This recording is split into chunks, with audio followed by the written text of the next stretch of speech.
আপনারা চাইলে কিন্তু এই ধরনের ভিডিও তৈরি করতে পারবেন মাত্র 30 সেকেন্ডে এআই দিয়ে। তো এই ধরনের ভিডিও কিভাবে তৈরি করবেন এটাই আজকে আপনাদেরকে আমি দেখিয়ে দেব। আপনারা যেকোনো একটি ছবি নিয়ে নেবেন। যদি আপনার অরিজিনাল ছবি হয় তাহলে ভালো। আর যদি অরিজিনাল ছবি না হয় তাহলে আপনারা Gemini দিয়ে ছবিটা তৈরি করে নিবেন। তো আমি Google Gemini টিকে ওপেন করে নিলাম। ওপেন করে নেওয়ার পরে আমি এখন এখানে একটি ছবি দিব আর একটি ফর্ম লিখে দিব। তো গ্যালারিটা ওপেন করার পরে এখান থেকে আমি আরেকটা ছবি দিয়ে নিলাম। ছবিটি আপলোড করা হয়ে গেলে তো আমাদেরকে এরকম একটা ইন্টারভিউতে নিয়ে আসবে। তো আপনারা এই ফর্মটা লিখে দিবেন। এই ফর্মটা লিখে দেওয়ার পরে এখানে আপলোড করে দিবেন। আপলোড করে দেওয়ার পরে দেখবেন কিছুক্ষণের মধ্যে আমাদেরকে তারা একটা সুন্দর করে ছবিটা তৈরি করে দিয়েছে। আপনারা কি ধরনের ছবি চান এখানে আপনারা লিখে দিলেই কিন্তু আপনাদেরকে তারা এই ধরনের ছবিটা তৈরি করে দিবে। তো আমি ছবি চেয়েছি একটি হুন্ডারে, তারা আমাদেরকে একটি হুন্ডারের ছবি দেখেন তৈরি করে দিয়েছে। আমি এখন ছবিটি ডাউনলোড করব। দেখেন উপর দিকে একটি অপশন আছে, এখানে টাচ করার পরেই কিন্তু আমাদের ছবিটা ডাউনলোড হয়ে গেছে। তো এখন আমরা একটি ভিডিও বানাবো এই ছবি থেকে।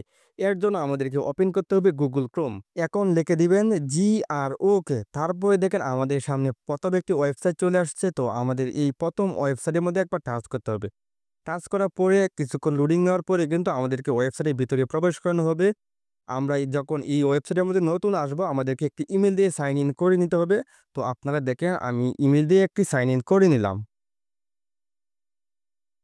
এখানে আমাদের একটি অ্যাকাউন্ট তৈরি করা হয়ে গেছে। আমাদেরকে এখন ছবি আপলোড করতে হবে। উপরে দেখেন একটি টিলার মেনু আছে, এখানে টাচ করব। টাচ করার পরে অনেকগুলো অপশন আসছে, এখান থেকে আমরা 4 নাম্বার অপশনটাকে সিলেক্ট করব। এখানে সিলেক্ট করার পরে দেখেন আমাদেরকে এরকম একটা ইন্টারভিউ নিয়ে আসছে। তো এখন আমাদেরকে ছবি আপলোড করতে হবে। দেখেন এখানে কিন্তু সর্বপ্রথমে দেওয়া আছে একটি ফাইল। তো আমি এই ফাইল অপশনের মধ্যে টাচ করব, তারপরে আপলোডস অ্যান্ড ফটোস এখানে টাচ করব। টাচ করার পরে আমাদের সামনে পুরো গ্যালারিটি শো করবে। তারপরে আমি আমার ছবিটা দিয়ে নিলাম। ছবিটা দেওয়ার সাথে সাথেই দেখবেন এখানে কিন্তু প্রসেসিং হওয়া শুরু হয়ে যাবে। অল্প কিছুক্ষণের মধ্যে কিন্তু তারা আপনাদেরকে এই ভিডিওটা সম্পূর্ণভাবে তৈরি করে দিবে। তো ছবি থেকে ভিডিওটা তৈরি হতে হতে আমাদের এখানে কিছুক্ষণ সময় লাগবে। তো আমরা কিছুক্ষণ অপেক্ষা করি।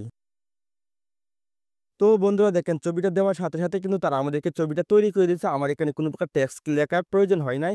তো যদি আপনাদেরকে এরকমভাবে সুন্দর করে তারা ছবিটা তৈরি করতে না পারে তাহলে আপনি অবশ্যই আপনি কি ধরনের ভিডিও চাচ্ছেন এটা এখানে লিখে দিবেন। লিখে দেওয়ার পরেই কিন্তু আপনাকে এই ধরনের ভিডিও তৈরি করে দিবে। তো আশা করি আপনারা আমার ভিডিওটা বুঝতে পেরেছেন। যদি ভিডিওটা দেখে আপনার কাছে ভালো লাগে তাহলে অবশ্যই ভিডিওতে লাইক এন্ড সাবস্ক্রাইব করবেন। ধন্যবাদ।